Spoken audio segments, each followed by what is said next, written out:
बहुत पहले की बात है। हजरत हूद अलैहिस्सलाम की कौम आद में एक बादशाह हुआ करता था जिसका नाम था शद्दाद। वो न सिर्फ एक ताकतवर हुक्मरान था बल्कि उसके पास बेहिसाब दौलत थी, मगर इस दौलत ने उसे घमंड और गुमराही के रास्ते पर डाल दिया। वो खुद को खुदा समझने लगा और अपनी खुदाई का दावा करने लगा।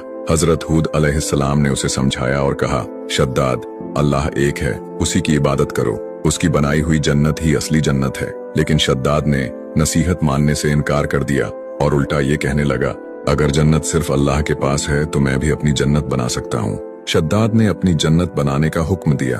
उसने दुनिया भर से सबसे बेहतरीन कारीगरों और मजदूरों को बुलवाया और उन्हें लगातार 12 साल तक काम करवाया। उसने अपनी जन्नत में सोने चांदी की ईंटों से महल बनाए, हीरे जवाहरात से जड़े हुए किले तैयार करवाए, दूध और शहद की नदियां बहवाईं, हर तरह के मीठे फल और बाग बगीचे लगवाए, रेशम और जरी के पर्दों से सजी हुई शानदार हवेलियां बनवाईं। जब उसकी जन्नत तैयार हो गई तो उसने सोचा कि अब वो इसमें जाकर हमेशा राज करेगा और लोग उसे खुदा मान लेंगे। जब शद्दाद की जन्नत बनकर तैयार हो गई तो उसने अपनी पूरी फौज और दरबार के साथ वहां जाने का फैसला किया। वो शान और घमंड के साथ अपनी जन्नत की तरफ बढ़ रहा था।